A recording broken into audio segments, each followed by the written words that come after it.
All right, well, thank you for joining us tonight for the second program in the Adirondack Experiences Artist and Inspiration Series. I'm Cheryl Bronstein. I am the Director of Interpretation at the museum.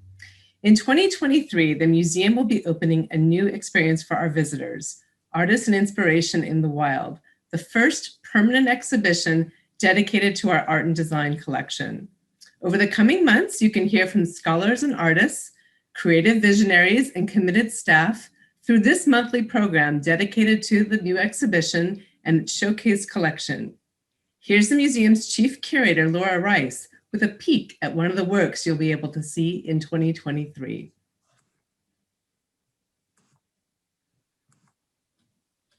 Hello, everyone. This is a wonderful painting from the museum's collection called Adirondack Vista by a painter called Alexander Helwig Wyant. And what I love about it is his use of light. It's a rather unusual view rather than painting broad vista or something that shows the landscape in a different way. He's chosen to look at the border between forest and open space and looking at the light that comes through the trees at that border. He was born in 1836 in Ohio and took up painting while he was working as a teenager as a sign painter, and happened to see some paintings by painter George Inness. Was very impressed, so much so that he traveled all the way to New York City to meet Inness and talk with him about painting and having a career in art, and began his own studies in painting shortly after that. Was very successful, and in the 1860s met Roswell Shurtleff, a painter who spent a great deal of time in the Adirondacks. He'd just returned from his first visit here and spoke very highly of the place. And again, Wyant was very taken with his paintings of the Adirondacks, and shortly afterward began coming here himself. What I really like about this painting is that he's really focused on the light, on that border between forest and open space, and he does it beautifully. It's even more remarkable when you consider the fact that in 1873 he had a stroke which paralyzed his right side, and he had to relearn how to paint using his left hand, which is how he painted this. In fact, a lot of critics felt that he did his best work after the stroke. So his brush strokes after are much looser, much freer in some ways. And I think that's what critics really liked about the work he did. Here's a quote I wanted to read to you. He was often called the poet of the Adirondacks for his very lyrical images. And one of his critics said, "The enjoyment of Wyant's pictures is like the delight which one finds in leisurely walking a mountain road that carries one along the wooded uplands, stopping now to watch the changing blue, the shadows and the shades of light breaking through the trees or the shadows of the underwood." Thank you. Tonight, we are thrilled to bring you more insight into works by Wyant and other American painters. I'd like to introduce this evening's speaker, Melody Deusner. Melody is an associate professor of art history at Indiana University. She received her BA in art history and English at Rhodes College in Tennessee, and both her master's and her PhD, also in art history at the University of Delaware. Melody focuses primarily on the relationships between artists and their patrons, on the founding of museums and other art institutions, and on the afterlives of objects. Her first book was recently published, Aesthetic Painting in Britain and America, Collectors, Art Worlds, Networks, which explores surprising intersections between art, business, and technology. Before we begin, a few pointers for this evening. If you would like to submit a question during this program, please submit through the Q&A button at the bottom of your screen. Melanie will be answering questions at the end of the presentation, but you can ask a question at any moment. It'll be stored in the Q&A section. Tonight's program is highly visual. You may want to select either the small active speaker view, which you can see above the window with Melody, or minimize the speaker view to best watch the presentation. If you're having any technical problems, please feel free to use the chat button and an ADKX staff member will respond to you. Melody, we are delighted to welcome you this evening. Thank you so much, Cheryl. Let me share my screen and get my presentation up.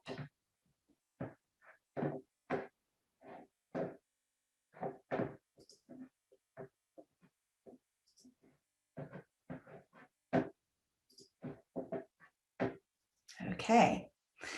Thank you again, Cheryl, and thanks to Laura and Michaela and to the Adirondack Experience for this opportunity to speak to you, to share a little bit of my research. The title that I've put together today is Objects in Motion, Objects at Rest, Tracking Late 19th Century American Paintings. I've snuck a new word in there since the announcement went out, tracking, because that's what I'm going to be talking about primarily today.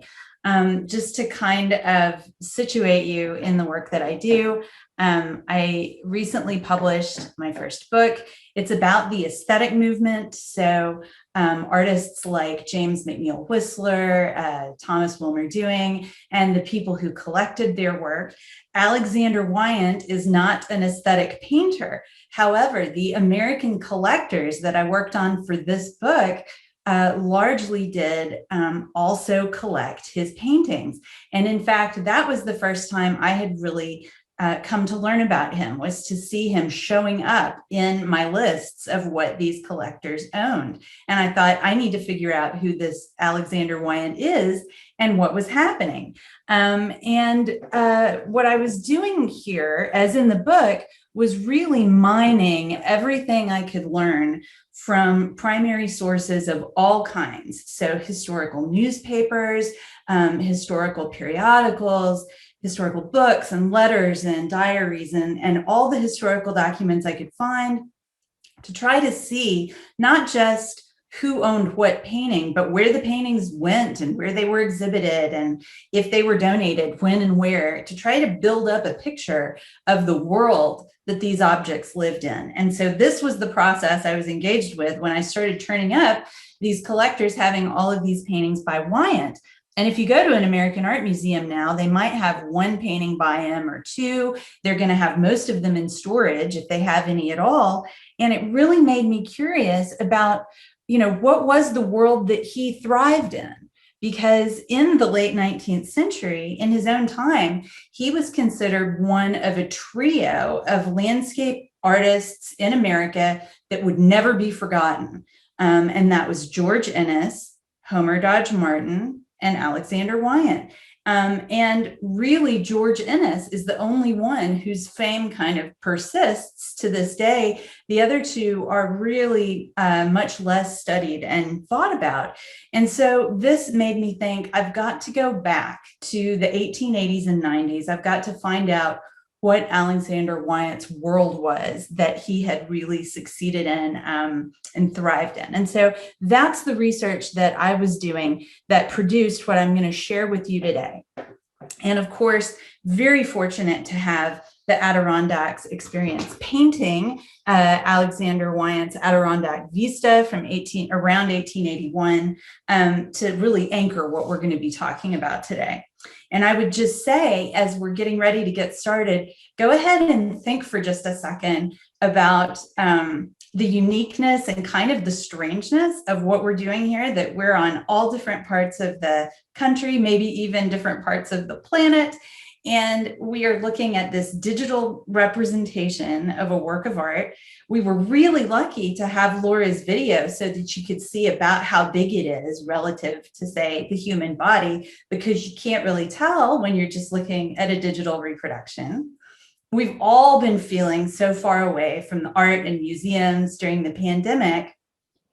Now I want you to think about what it was like to be reading about and looking at and talking about Wyant's paintings in his own time with a completely different technological situation and a completely different publications landscape. So that's what I want you to think about. Think about where we are, and then think as much as you can about his world. So let's start by going to the Metropolitan Museum of Art in Central Park in New York. You can kind of turn on your mental Google map or your Google Earth as we sort of descend into that. But we're not going to think about the Met in the present. We're going to think about what it was like in 1880. And that's where we're going to start. So let's imagine a visit to New York's Metropolitan Museum of Art during its first year in Central Park in 1880. The institution that would become the nation's largest and one of its first encyclopedic art museums was only 10 years old at that time. Its unfinished Venetian Gothic exterior looked strikingly different than the neoclassical facade you may be familiar with today. The old building was never entirely torn down, but it was eventually completely built over. In order to view American paintings here in 1880, we must picture ourselves standing in one of the second floor salons, opening off of a soaring iron-ribbed main hall that resembles a Victorian railroad station. These smaller rooms showcased paintings from the museum's nascent permanent collection, combined with temporary loans from artists, dealers, and collectors. Funds for purchasing artworks had not yet been established. Most of the museum's budget was spent keeping the doors open and artwork secure during ongoing construction projects. Standing here in October 1880, we would see two Wyant landscapes, both lost to us today. They were loaned by the artist, but we would only learn this if we spent 10 cents to purchase an unillustrated 22-page exhibition handbook. As you can see, there are no text panels or object labels to help us, only small brass plates affixed to the bottom of some picture frames identifying artists and titles.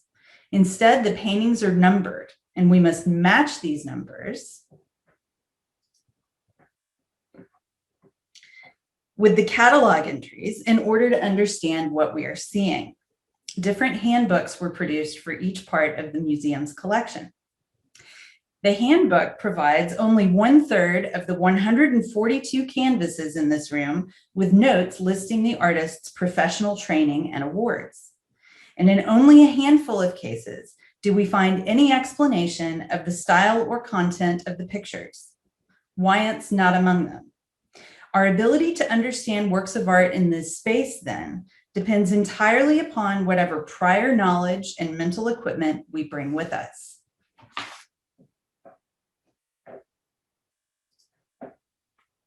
Though surprising to our 21st century sensibilities, this lack of guidance would not have shocked a visitor to the 10-year-old art museum. The curator, singular, who would be responsible for the entire collection, had not yet been hired. Directors and staff had little time or library resources with which to write extended catalog entries or labels. We may be accustomed to thinking of museums as storehouses of permanent knowledge and value. But in its early days, the Metropolitan's picture galleries functioned largely as temporary exhibition spaces that were rehung and refreshed every 6 months. Generating detailed explanatory text for individual artists and artworks was virtually impossible.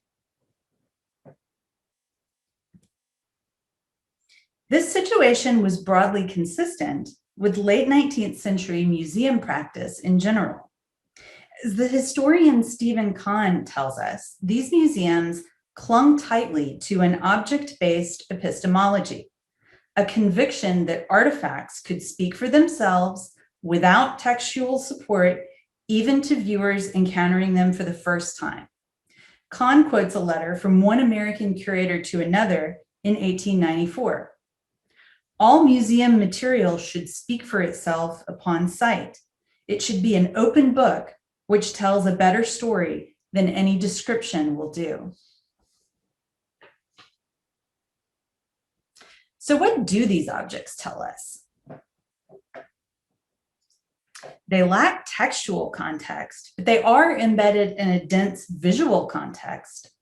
In order to fit more than 100 paintings into each gallery, The museum staff had to hang them in rows of 2 to 4 canvases deep, as in most Victorian art galleries, what we now typically call a salon-style hang. More unusually, this committee interspersed works by American artists with those of foreign painters, arranging them neither chronologically nor in national or stylistic schools, but by size and color relationships. This is something we learn not from black and white illustrations like this one that appeared in Harper's Monthly Magazine, but from the painstaking descriptions provided by visiting art critics whose job was to evoke what they saw for a curious American reading public forced to imagine the museum at a distance. The art writer for the Christian Union, for example, stood in this exact gallery in 1881 and tried to make sense of what he saw. Wyatt's painting was surrounded by both American and French examples. Here is our 1881 art critic. Study the Corot. You may leave baffled by such indefiniteness, but you will certainly return. You discern something red upon a something in grayish blue that seems sitting in something, afloat upon something that extends somewhere. Conclusions go with you from Corot to Wyatt, and from Wyatt to Ennis, and from Ennis to Swain Gifford, and they agree in withholding certain impressions of perspective and delineation you are accustomed to look for in pictures. End quote. This critic asks us to patiently work our way through the pictures until vague somethings resolve into meaningful features. But how he writes is equally significant, modeling his way of looking at pictures, allowing impressions from one canvas to follow you throughout the room as you create your own mental categories of objects based on characteristics they share. This extra work is required of you as a museum visitor because no curator has attempted it in this temporary provisional hanging. For this critic, Wyatt's picture belonged to the world of subjective painting, pictures that give us the artist's impression of nature rather than loading us down with objective visual facts. If this period language seems hard to follow, even when we're looking at these two paintings in high definition, imagine how hard it would be if you were working without images at all. Because this is what that piece of criticism looked like when published. It is easy to forget in the age of digital images that readers of late 19th century art commentary were forced to make sense of these ineffable qualities without recourse to the pictures and their richly colored, textured material reality.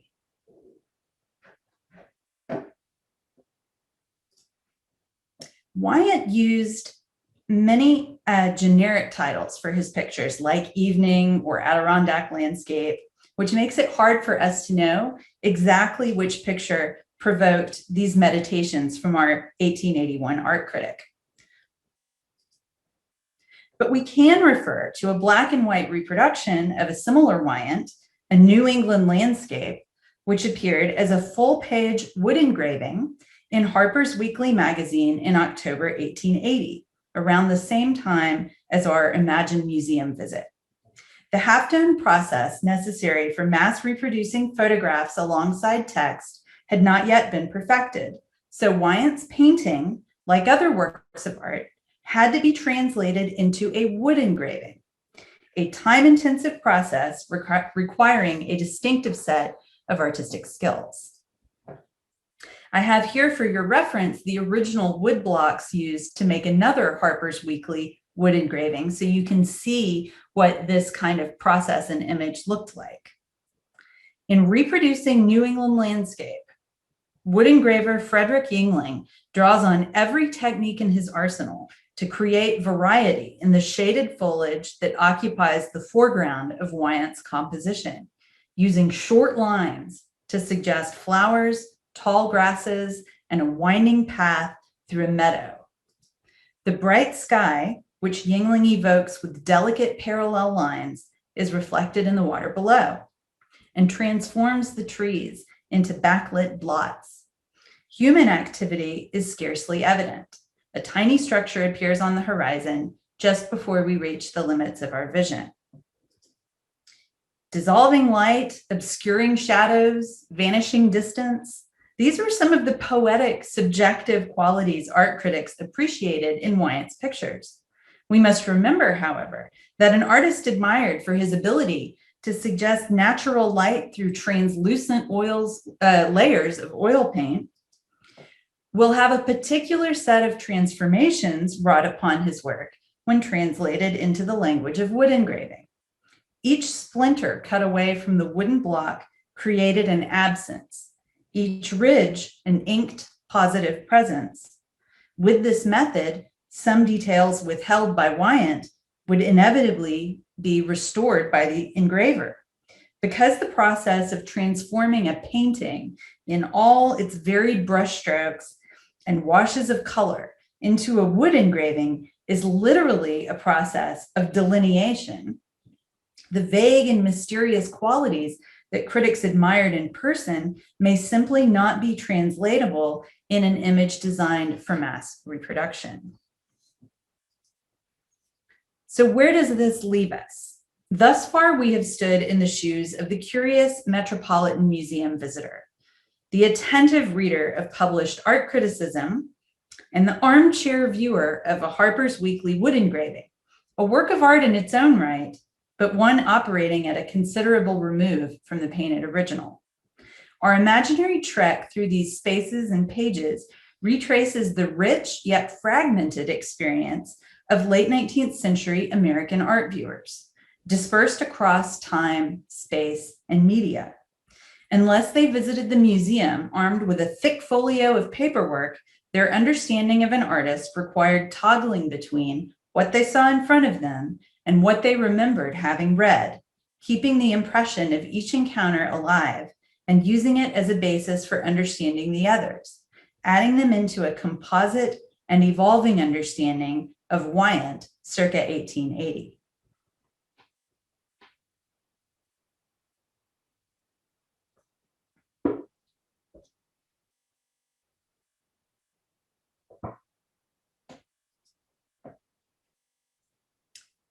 Here is another complication. Thus far, we have imagined ourselves as ideal museum visitors with unlimited time and the clear-eyed ability to scrutinize every object on display. In reality, various obstacles would have rendered Wyant's pictures more or less difficult for museum visitors to see. Because his pictures were relatively small, typically 10 by 14 to 20 by 30 inches, they were often skied high in a corner, not hung near eye level on the line. In cold or wet weather, we, as 1880 museum visitors, may find ourselves sweltering in coats and weighed down with shopping bags we're not permitted to check. In this engraving, we see evidence of gallery goers unburdening themselves, a lady's wrap thrown upon a high counter, a prohibited umbrella that has snuck its way past the security guards. In this picture, small knots of visitors move about freely, but crowds swelled into the thousands on the Metropolitan's free admission days. Additionally, as visitors in 1880, we would have to hope for a bright, clear day to ensure the strongest effects from the large lantern skylights illuminating the museum's second floor. Though popular in period art institutions, they tended to leave half the room in shadow, depending on the course of the sun through the sky during the museum's opening hours, 10:30 a.m. to 6 p.m. Although the galleries had gas lighting capabilities, these were used only on special occasions. So the success of our visit and of Wyant's pictures depended heavily on the conditions of natural light on any given day.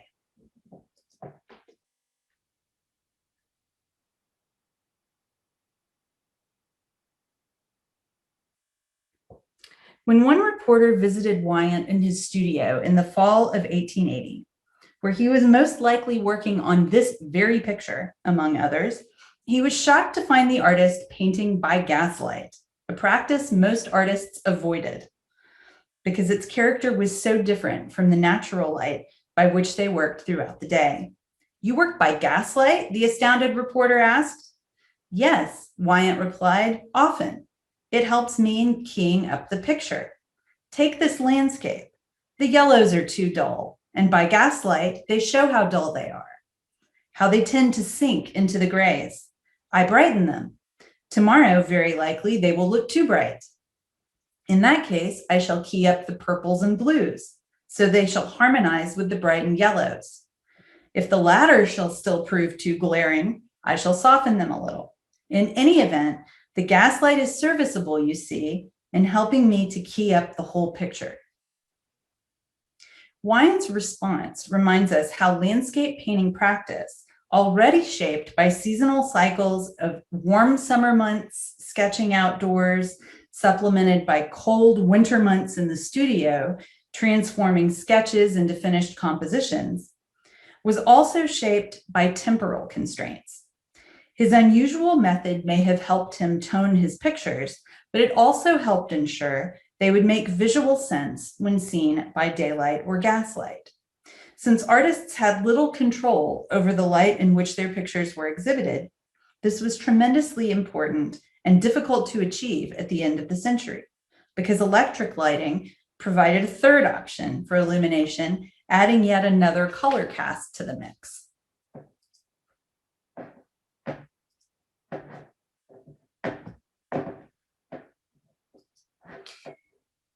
To show what gaslight looks like, I brought you this painting by Seymour Joseph Guy of the Vanderbilt family from 1873. And here they are gathered beneath these gaslights, which you can see throw off a very yellow light. And in addition to that, it's not a very evenly burning light. You get a lot of shadows in places where it doesn't reach.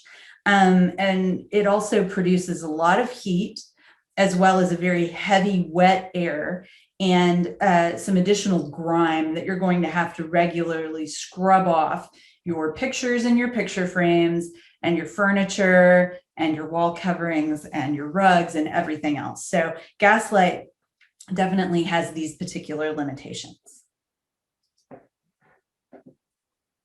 Wyant's old clearing was accepted and hung in one of the most prominent positions in the annual artist juried exhibition at the National Academy of Design in 1881, on the largest wall of the main gallery. This wall reportedly received good light during the day, but the evening press preview was illuminated by gas. Some critics complained they could not see the pictures at all. Others regarded Wyant's old clearing as a triumph, and one observed that light seemed to emanate from the piece itself, indicating that Wyant's strategies for keying up the scene must have been successful. Annual National Academy of Design exhibitions proposed very different ways for viewers to engage with the art than they encountered at the Metropolitan Museum. All who paid 25 cents for entry or followed the exhibition coverage in the press were encouraged to ask two sets of questions. One, how does a picture compare with the others hanging on the wall and in the gallery? And two, reaching back into the past, how does each picture compare with previously exhibited work? Wyant contributed to both the National Academy and its younger rival, the Society of American Artists, and his paintings apparently offered art writers satisfying answers to both sets of questions. In using different methods to achieve these goals year after year, Wyant developed a reputation as an artist willing to adapt and improve even as he aged. If in December 1883, we walked 10 minutes south down 4th, now Park Avenue, to Union Square,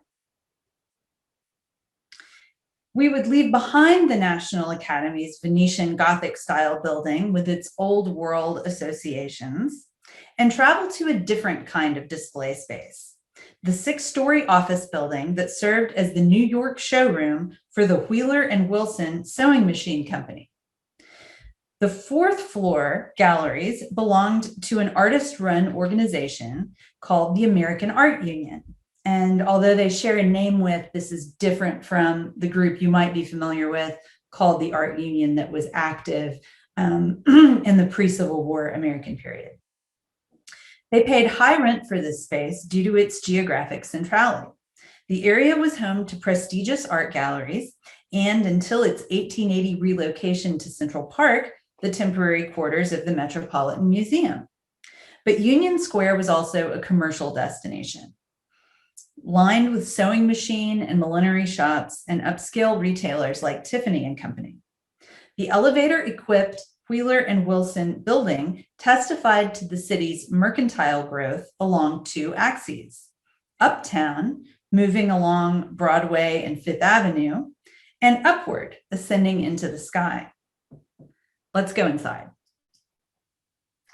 Passing the modern bank of plate glass windows, we step into a street-level elevator that whisks us past what one visitor described as the pleasant hum of the machines and deposits us onto the fourth floor, from which we enjoy a broad view over Union Square Park.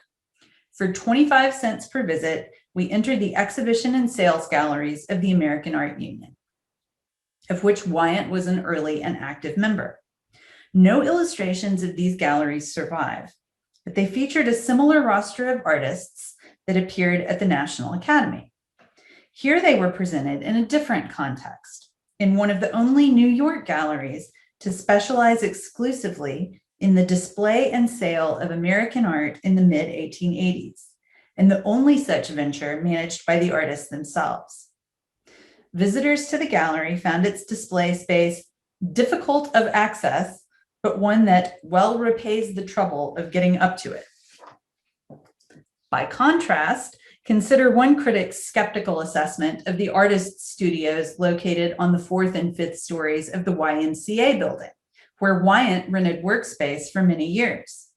And I'm quoting from the time, "The most striking fault in the building is the lack of an elevator to relieve the numerous ladies and old or fat millionaires who will visit these rooms of the weariness of climbing 4 long flights of stairs." Access presented one challenge, light presented another. The Art Union's exhibition space occupied the 4th of 6 floors, making it impossible to secure natural skylighting. The Art Union hoped, however, that the side lights, large plate glass windows originally designed to illuminate sewing machine repair and office work, would be equally suited to the display of art. Fugitive sunlight from the window was supplemented by the use of electric lights installed by the Fuller Electrical Manufacturing Company, also headquartered in the Wheeler and Wilson building, which suggests that the Art Union galleries may have served as something of a showroom for the Fuller technology. However, the company's blindingly white 2,000 candle power arc lamps were better suited to large department stores or outdoor installations than to intimate salons. The Art Union Gallery operated from December of 1883 to May of 1884, when access, lighting, and rental pressures combined to render it unfeasible. But its function as a public sales gallery was only part of its mission. The Art Union also worked to place the pictures produced by its New York-based artists in temporary exhibitions throughout the country, thereby enlarging their potential market and extending their national exposure. Standing in the 14th Street galleries, we must imagine their contents tracing intersecting circuits across the United States, periodically returning to the headquarters of this artist-run picture exchange. Throughout the 1870s and 80s, while Wyatt was physically carting his pictures to various annual exhibitions throughout Manhattan, he was also shipping them to competitions in Boston and Philadelphia, and to annual industrial expositions in Cincinnati, Chicago, and Louisville. Sometimes they were wrapped in grass-filled paper pads and slotted onto shelves of specially retrofitted grain cars to aid in their transit. At each of their stops, Wyatt's pictures slipped into a new local situation. the contingencies of which must be examined to understand how they looked and what they potentially meant to audiences in New York and elsewhere. Art historians sensitive to such geographical dynamics work to push the field beyond narrow New York-centric scholarship, while also attending to the fact that many publishers and institutions based there disproportionately shaped the national art conversation in this period. Wyant also established his own relationships with dealers in Massachusetts and Connecticut who exhibited and promoted his work. This included Gill's Galleries of Springfield, Massachusetts, pictured here. Wyant's placement of 5 to 10 pictures in various locations each year was typical for American artists of this period, some of whom have left behind diaries and letters that document the time, expense, and energy involved in managing that circulation. It was not an ideal system, and one whose dangers trompe-l'oeil painter John Haberly wryly alluded to in this tragicomic landscape, Torn in Transit, from 1890 to 95. Pictures were often returned with damaged frames that had to be regilded before they could be sent out again. Artists typically paid for their work's freight and insurance or begged the owners of their pictures to do so, and rough handling sometimes resulted in damaged or destroyed canvases. Even pictures that arrived at their destination safely were subject to rejection or unflattering hanging by exhibition committees. Unless a picture sold at a healthy profit, an artist likely endured a net loss or a total loss, if we count Wyant's Toward the Sea, which was among the pictures destroyed at Madison Square Garden when gas jets overheated the building and caused a partial roof collapse in 1880. My point is this: it can be easy to forget that works of art as we encounter them today, as precious, protected objects securely bolted to museum walls, are actually the remnants of an earlier, more precarious existence as handled things. Things scratched and punctured, scraped, stamped, and shuttled along teeth-jarring railroad routes and bumpy horse-drawn carriage rides.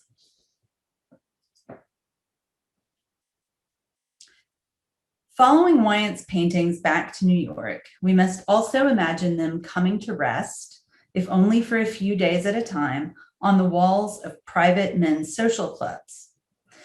Thus far, we have considered Wyant's pictures within large and diverse arrays.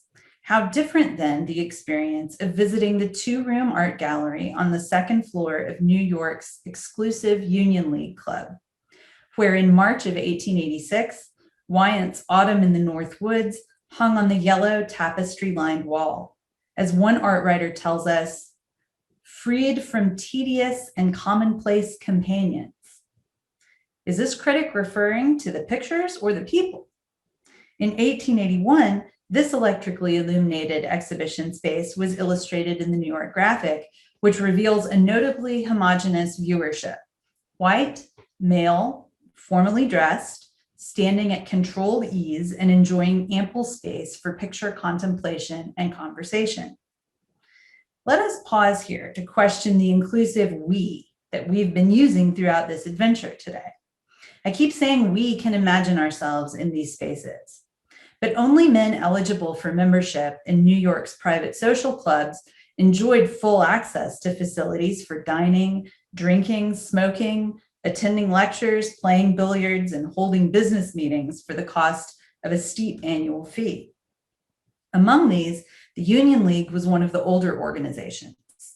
Established during the Civil War in support of the Unionist cause, it never lost its Republican affiliation, but it also included a clause in its charter affirming its commitment to the arts.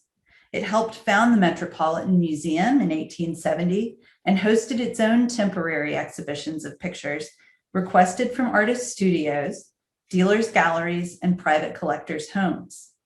Such exhibitions offered an enticement to potential recruits, but membership was capped at 1,600, and sometimes as few as 5 vacancies became available in a single year. So although most art writers who reviewed club exhibitions persisted in describing them as public art displays, they were generally very private, open only to members on the nights of their monthly meetings, and extended to select friends and family through the weekend with dedicated daytime hours for women. Guests were usually admitted through a side door, but members stepped directly from busy Fifth Avenue into the lavish clubhouse, which was itself a work of contemporary art created by the city's most sought-after interior designers. The path to the second floor art gallery is lined with opalescent stained glass, rich wood paneling, and custom woven textiles, which combine to soften and elevate this home away from home into a domesticated masculine palace. Savory aromas wafting through the building remind us that after taking in these aesthetic offerings, we might extend the sensory experience to consumption of food and intoxicating drinks and cigars in private dining rooms and cozy corners with like-minded companions. This accounted, perhaps, for the art writer's tendency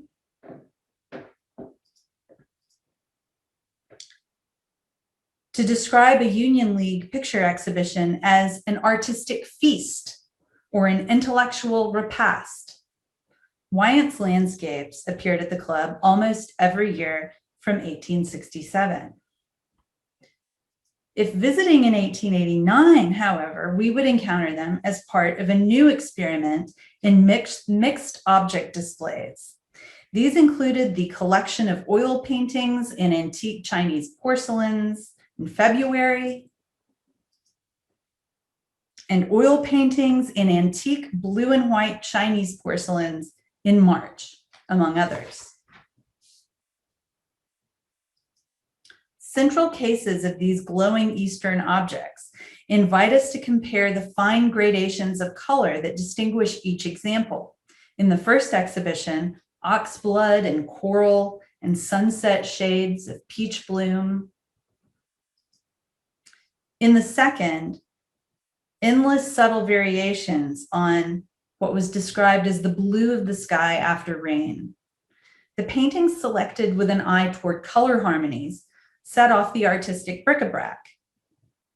As when one critic tells us, the warm earth tones of the Wyant were used to soften and balance the cool notes of blue and white china. I would like to emphasize just how different clubs are as zones of artistic engagement from other exhibitions we've seen so far.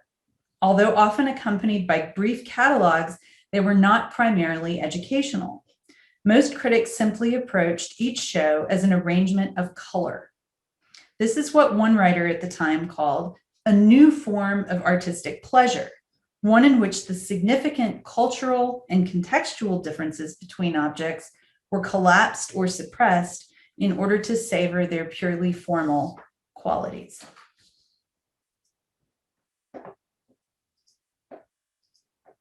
This strategy owes much to the aesthetic movement philosophy of art for art's sake, so influential in picture making and art collecting in the late 19th century.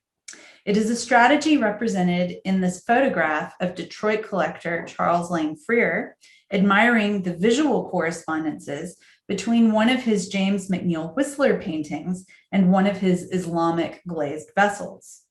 Freer loaned many works of art to club exhibitions in Detroit, New York, and beyond. So did art collector and collar merchant Thomas B. Clark, who organized the 1889 Union League shows and was also in the process of turning his passion for art collecting into a full-time job as an art dealer.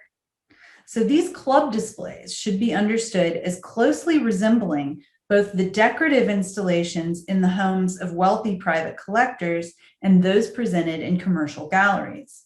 When artists like Wyant were selected for club exhibitions, it offered a demonstration of the collectibility of their pictures, their successful display in the private gallery or home. These mixed thematic arrangements also solved certain problems encountered by club exhibitions: how to make them appeal to members who were serious collectors and connoisseurs, as well as to those who knew nothing about art. How to prevent them from being a miscellaneous load of unrelated stuff. It also solved problems of supply and demand and insurance. The club had previously featured exhibitions centered around priceless old master paintings by Rembrandt, Vermeer, and others. But the list of available masterpieces was short and the insurance costs very high. As the century wound to a close, temporary club exhibitions devoted to, for instance, modern American landscapes or 18th century English portraits, or to the collection of a single club member became increasingly common.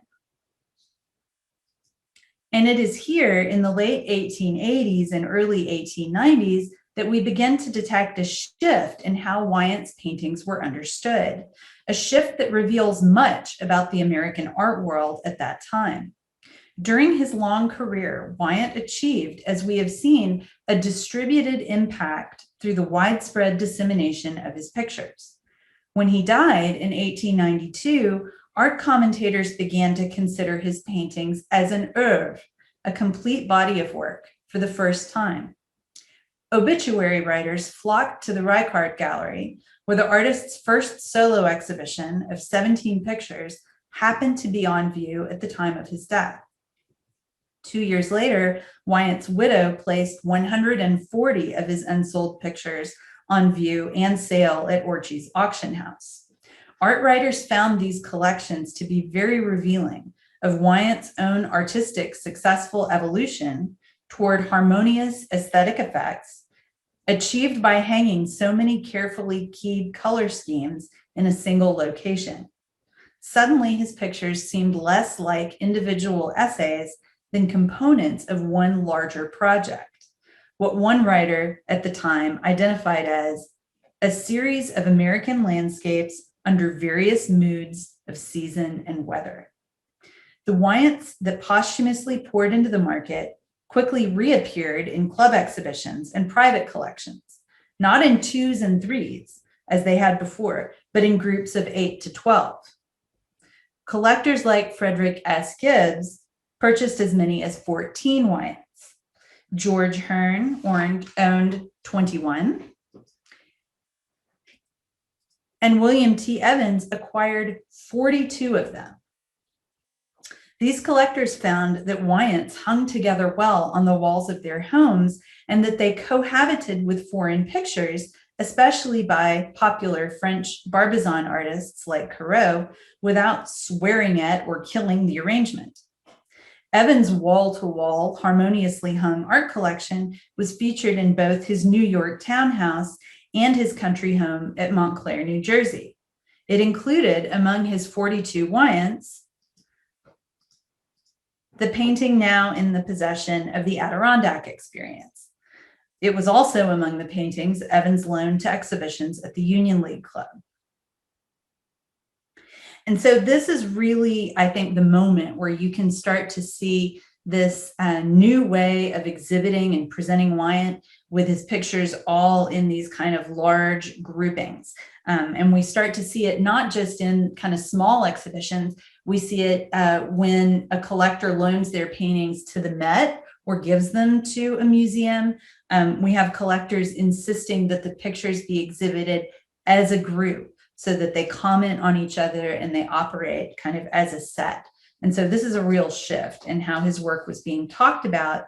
And you can really get a sense of how these private collecting tastes are then affecting how things appear in the museum world. Now, at the same time that Wyant paintings were being shown in groups at the Lotus Club and the Metropolitan Museum in February of 1897, newspapers reported that a plumber on his lunch break had been bodily ejected from the museum for visiting the galleries while wearing protective coveralls. In violation of an unwritten dress code, further investigation revealed that he had actually been turned away at the door, but this detail did nothing to diminish the scandal, which brought to a head questions about museum audience and access that had become increasingly urgent during the 1880s and 1890s. Returning to the Harper's illustration of the Metropolitan Galleries, we may now question the constitution of this public.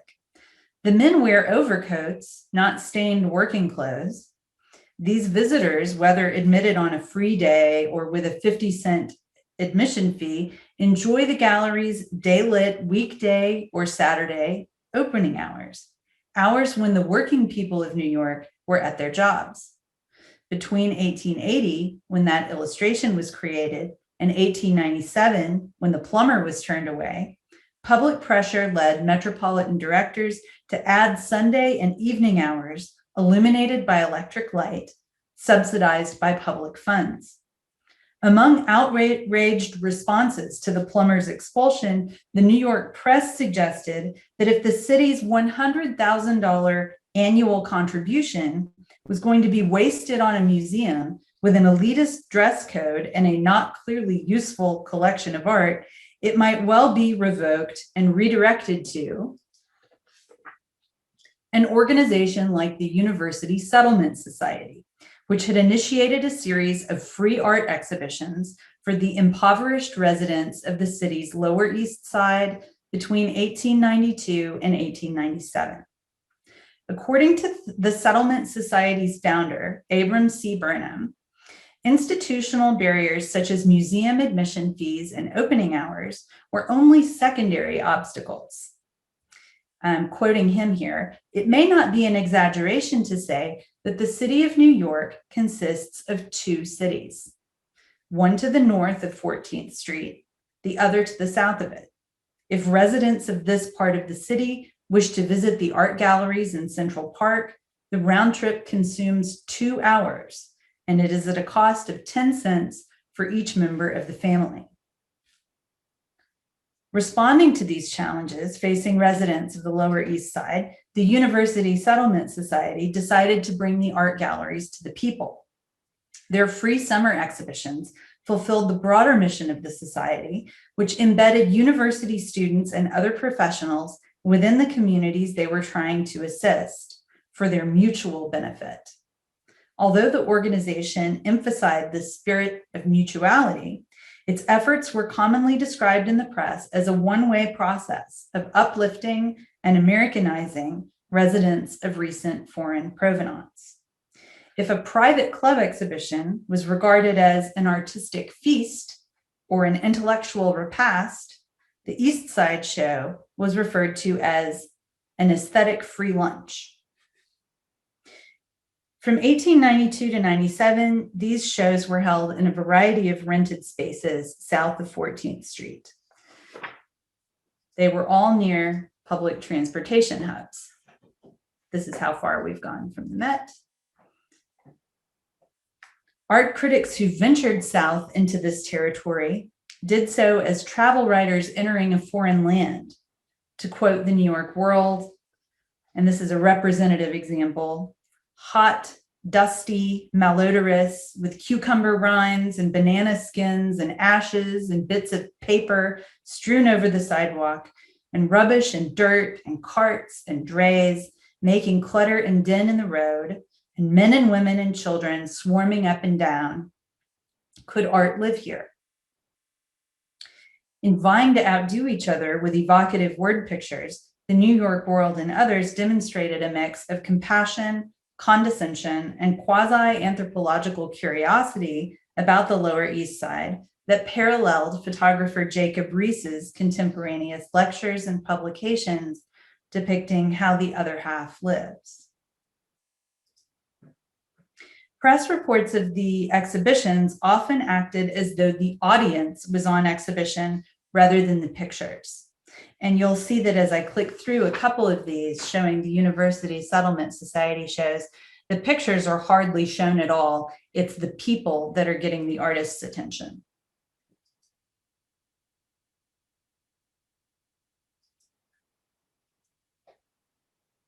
So instead of repeating this us-them dynamic, let's take a moment to try to see these exhibitions from the perspectives of the Lower East Siders.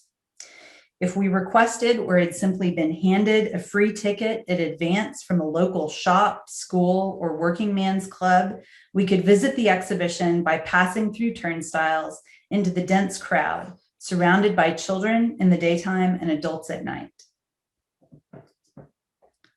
In 1892 and 1895, we would see Wyatt's landscapes among those American and foreign pictures, each identified by artist, title, and lender in the free exhibition catalog, or from 1895, explanatory wall labels printed in English and Hebrew. Some artists lend their own works. Many, including Wyatt's, come from collectors, reminding visitors at each step that the paintings have been sent from what the newspapers refer to as the fashionable districts, or the private galleries of wealthy uptown citizens. In transit, the pictures trace an arc of economic and geographic distance. These catalog entries and labels are longer and strike a different tone than the gallery notes we've encountered in other venues. Some use pictures, like Arthur Lumley's genre painting, My Savings, to teach moral lessons.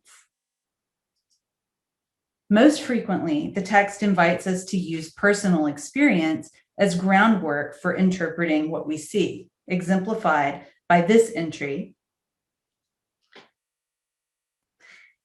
for Edward Lamson Henry's A Country Road. Anyone who has ridden through New England will appreciate how true to life this picture is. Do we not all know this old country road with its rocky bumps and winding ways? These two examples carry contradictory assumptions about their audience, imagining on the one hand that we need basic financial instruction, and on the other, that we all share fond memories of rides in the New England countryside. And since we're running a little tight on time, let me just skip ahead just a touch to get Wyatt back in here. Wyatt's paintings were among those that received special attention from the press, who wanted to know if Lower East Siders would truly appreciate landscapes. And there was some suspicion that they would not be able to, that they would only be interested in storytelling works. And in fact, there was so much emphasis on trying to understand how the Lower East Siders thought that ballots were distributed, asking them to vote for their favorite picture in the exhibitions.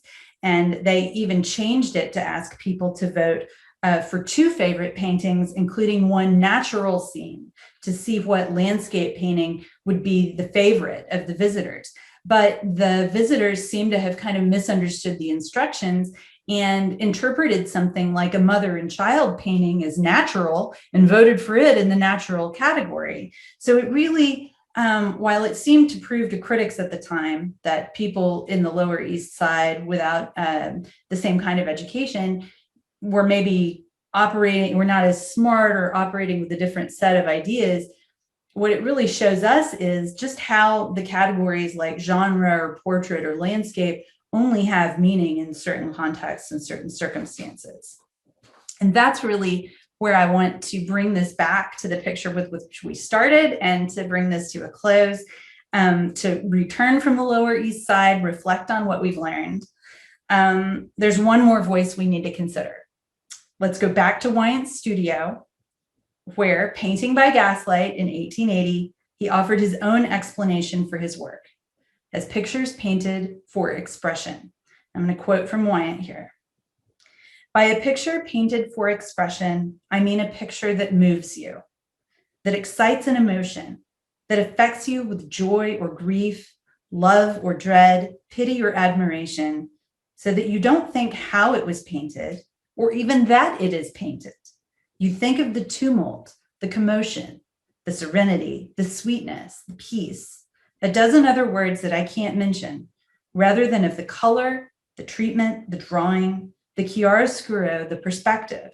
This is the highest kind of painting, the true kind, the only real kind. Here, Wyatt conjures a dream of direct soul-to-soul communication, where the painted materiality of the picture dissolves, leaving only the feelings that the artist experienced when confronting the sunlit pond or shaded forest glen or Adirondack vista that inspired it. He is surprisingly willing to let you abandon the basic blocks of visual analysis, color, drawing, chiaroscuro, in order to reach him. But who is this you he imagines as the ideal viewer of his landscapes? In using Wyatt as the pole star by which to chart a course through these zones of artistic engagement, we have glimpsed the many and diverse identities and experiences fluttering underneath that universal pronoun, you.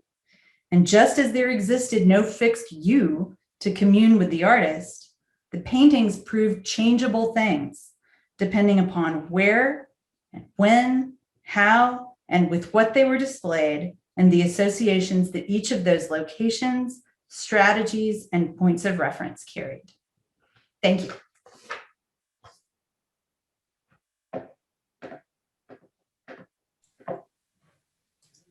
Thank you so much, Melody. I know we are running a little bit late on time, so I'm going to go ahead and close out the program. And if anybody does have a question at the end, maybe we'll stick around for one question. So I really enjoyed that journey through time. That was so evocative and a delightful view of what museums of the past are like, and certainly gives us food for thought in thinking about the exhibition of the future. So I do want to thank everybody for joining us tonight. The Adirondack Experience is absolutely thrilled to be welcoming visitors back on campus next week.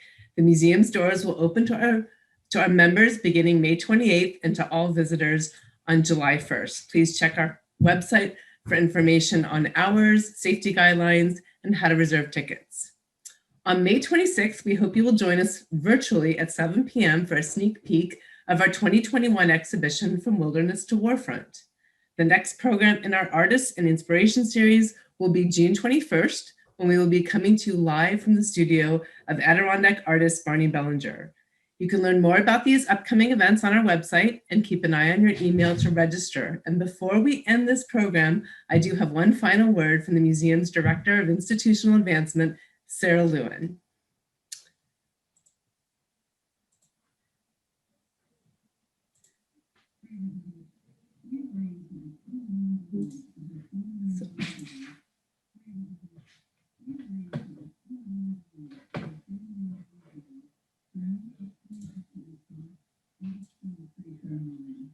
For the first time in the museum's history, our nationally acclaimed fine and decorative arts collection will be on public display.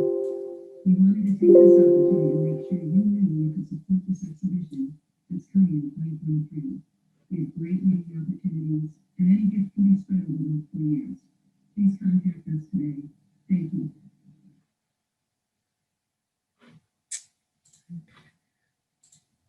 So thank you again for joining us, and thank you to Melody. And I do want to go ahead and open it up for just one or two questions if we've got some. I know a couple have come in for the Q&A. Melody? Yes, I saw one. I was just about to try and type an answer to, but I see I have one from Ellery Fouch asking if I have any thoughts about why Wyatt might have fallen from popularity. And one of the things that I've seen that I would suggest helps explain that a little bit is that his paintings kind of end up falling in between categories that are mainly used, say, in American art textbooks to make sense of the art of the past. So he's not a Hudson River painter, so he doesn't get sort of fall into that category. He's not an impressionist.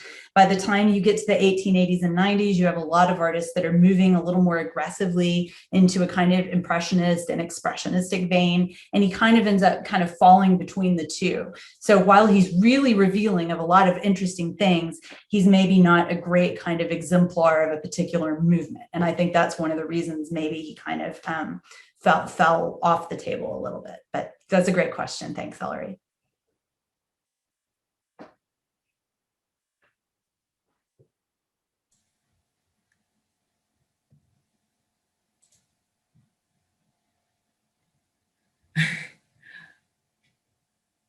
In response to the question about Alexander Tate, we have more of these that are planned for the fall, and we will certainly take that into consideration. We know that the Tates are very popular, and we know that we will be having several of them, if not all of them, on exhibit in 2023 when the new exhibition opens up. But stay tuned in the fall for more of these programs. We do have the next couple of them have already been set, but we'll take your suggestion and see if we can put something together.